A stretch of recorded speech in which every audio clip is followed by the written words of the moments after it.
Stress ഇല്ലാത്ത ഒരു മനുഷ്യൻ പോലും ഉണ്ടാവില്ല. സ്ട്രെസ് പല വിധമുണ്ട്. പോസിറ്റീവ് സ്ട്രെസ്സും ഉണ്ട്, നെഗറ്റീവ് സ്ട്രെസ്സും ഉണ്ട്. എന്താ ഈ പോസിറ്റീവ് സ്ട്രെസ്? ചെറിയ ചെറിയ കാര്യങ്ങൾക്ക് വേണ്ടി നമുക്കുണ്ടാകുന്ന സ്ട്രെസ്. ഇപ്പോൾ എക്സാം ആണ്. അപ്പോൾ എക്സാം ആവുന്ന സമയത്ത് അയ്യോ ഞാൻ പഠിച്ചില്ലല്ലോ, ഞാനത് കൃത്യമായി ചെയ്തില്ലല്ലോ, ഞാനിനി എങ്ങനെ എഴുതും? അതൊരു സ്ട്രെസ്സ് അല്ലേ? അത് പോസിറ്റീവ് സ്ട്രെസ്സാണ്.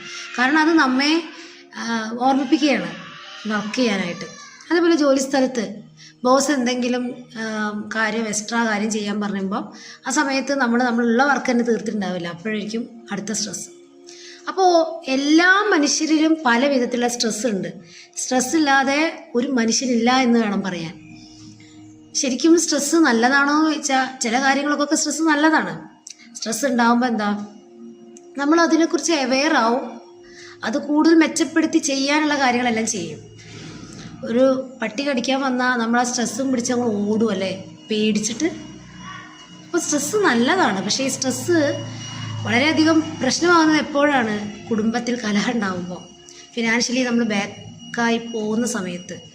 ഇത് തന്നെ ആലോചിച്ച് നമ്മളുടെ മനസ്സിൽ മാനസിക പ്രശ്നങ്ങൾ ഉണ്ടാക്കി നിരന്തരം ചിന്തിക്കുമ്പോൾ ബ്രെയിൻ കോർട്ടിസോൾ എന്ന് പറയുന്നൊരു ഹോർമോൺ ഉൽപ്പാദിപ്പിക്കുമ്പോൾ സ്ട്രെസ് അധികമാവും. ഈ സ്ട്രെസ്സ് പിന്നെ നമ്മളെ കൺട്രോളിൽ പോലും വരാത്ത രീതിയിൽ ഡിപ്രഷനിലേക്കൊക്കെ പോയി ശരീരമാകെ, അതായത് രോഗത്താൽ പോലും നമ്മെ തളർത്തുന്ന ഒരു രീതിയിലേക്ക് വരും. അപ്പോൾ സ്ട്രെസ്സിൽ നിന്ന് പുറത്ത് കടക്കാൻ നിങ്ങൾ ആഗ്രഹിക്കുന്നില്ലേ? അപ്പോൾ ഈ സ്ട്രെസ്സിൽ നിന്ന് പുറത്ത് കടക്കാനുള്ള ആ ഒരു ടെക്നിക്ക് ഞാൻ പറഞ്ഞു തരട്ടെ. ആദ്യം നിങ്ങൾ അവെയർ ആയിരിക്കുക. എന്താണ് ഞാനിപ്പോൾ അനുഭവിക്കുന്നത്? ഇതെനിക്ക് ആവശ്യമില്ലാത്തതല്ലേ? അതിനെക്കുറിച്ചൊന്ന് അവെയർ ആയിരിക്കുക, അതിനെക്കുറിച്ചൊന്ന് എഴുതി വെക്കുക. എനിക്ക് ഇന്ന കാര്യങ്ങൾ ചിന്തിക്കുന്ന സമയത്ത് വളരെ സ്ട്രെസ് ഉണ്ട്. നമ്മളൊരു കാര്യം അവെയർനെസ് ആയിരിക്കുക എന്ന് പറയുന്നതിനർത്ഥം ആ കാര്യത്തെ നമ്മൾ അംഗീകരിക്കുന്നത് തന്നെയാണ്.